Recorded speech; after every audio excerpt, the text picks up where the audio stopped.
પ્રવીણકુમાર રણછોડભાઈ પટેલ, પ્રમુખ ખેડા જિલ્લા પ્રાથમિક શિક્ષક સંઘ। ધરણા માટે એટલે ટેટ પરીક્ષા 2010 પહેલા જે શિક્ષકોની ભરતી થયેલી હતી એ સરકારના ધારાધોરણ મુજબ તે સમયે ટેટ પરીક્ષા નહોતી અને ટેટ પરીક્ષા પાસ કર્યા સિવાય મેરિટના ધોરણે જે ભરતી થયેલી હતી તેવા શિક્ષકોને આજે સુપ્રીમ કોર્ટ દ્વારા અને સરકાર દ્વારા એમ કહેવામાં આવી રહેલું છે કે આપ સૌએ ટેટ પરીક્ષા પાસ કરવી પડશે તો જ તમને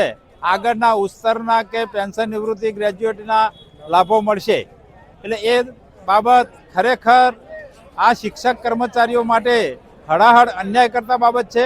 અને એનો વિરોધ કરવા માટે અત્યારે અમે ખેડા જિલ્લાના બહોળી સંખ્યાની અંદર બધા જ શિક્ષકો તમામ તાલુકામાંથી ઉપસ્થિત રહ્યા છે। ઉત્કર્ષ મંડળના પ્રમુખ મંત્રીશ્રીઓ, અમારા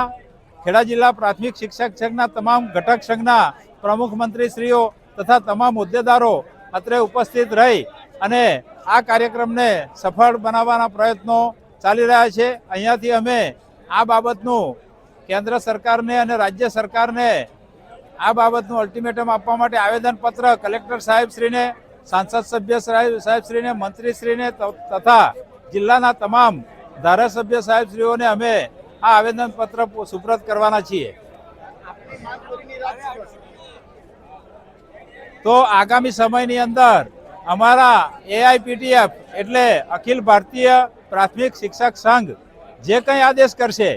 તે પ્રમાણે આગામી કાર્યક્રમો નક્કી થશે। રાજ્ય લેવલે કાર્યક્રમ જે આપવાનો થશે, રાજ્ય લેવલે પણ ખેડા જિલ્લાના મોટી સંખ્યામાં શિક્ષકો રાજ્ય લેવલના કાર્યક્રમમાં પણ ઉપસ્થિત રહેશે અને દિલ્હી ખાતે કોઈ પણ કાર્યક્રમ અખિલ ભારતીય પ્રાથમિક શિક્ષક સંઘ જાહેર કરશે એની અંદર પણ ખેડા જિલ્લામાંથી વધુમાં વધુ શિક્ષકો ત્યાં ઉપસ્થિત રહી અને કાર્યક્રમને સફળ બનાવશે।